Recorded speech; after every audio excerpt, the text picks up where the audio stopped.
Welcome to today world. Thalapathy birthday வந்து ரொம்பவே சூப்பராக நடந்து முடிஞ்சுது. தளபதியோட நெக்ஸ்ட் என்ட்ரி எப்போன்னு பார்த்தீங்கன்னா ஜூன் 28 அன்னைக்கு தான். ஜூன் 28 என்னன்னு கேட்டிங்கன்னா அன்னைக்கு தான் 10th 12th ஸ்டூடெண்ட்ஸ்க்குலாம் அவார்ட் ஃபங்க்ஷன் கொடுக்குறாங்க. அதுக்கு பார்த்தீங்கன்னா இன்னும் 4 days தான் இருக்கு. அதுக்கான என்ட்ரி பாஸ்லாம் ஸ்டூடெண்ட்ஸ் கொடுத்துட்டு வராங்க. இன்னும் அதோட வேலையெல்லாம் சூப்பராக நடந்துட்டு இருக்கு அப்படின்னு சொல்றாங்க. தளபதி ஃபர்ஸ்ட் டைம் பேச போறதுனால என்ன பேச போறாரு, பாலிடிக்ஸ் பேச வரான்னு ஒரு டவுட்டாக தான் இருக்கு. பசங்க கிட்ட பாலிடிக்ஸ் பேசுறது ரொம்பவே கம்மியாக தான் இருக்கும்னு நான் நினைக்கிறேன். கள்ளக்குறிச்சி போனார்ல, அதை பத்தி பேச நிறையவே சான்சஸ் இருக்கு. ஃபர்ஸ்ட் பேட்ச் வந்து ஜூன் 28 அன்னைக்கு நடக்குது.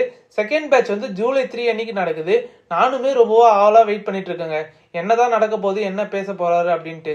அப்புறம் செகண்ட் சிங்கிள் வேற ரிலீஸ் ஆகிட்டு இருந்தது. அது ஒரு மாதிரி மண்டையில ஓடிட்டே தாங்க இருக்கு. விசில் போடு சாங் நல்லாவே இருந்தாலும் ஃபேவரட்டான சாங் வந்து சின்ன சின்ன கண்களா ஆயிடுச்சு. தளபதியோட வாய்ஸ் தான் அதுல சொல்லி ஆகணும். அதுதான் ஹைலைட்டே. அங்க அவ்வளோ ஸ்வீட்டா பாடியிருந்தாரு. ஃபர்ஸ்ட் சிங்கிள் எல்லாருமே சந்தோஷப்படுத்தலனாலும் இவன் வந்து இதுல நல்ல ஒரு ட்ரீட் கொடுத்துருக்காரு சின்ன சின்ன சாங் மூலியமா.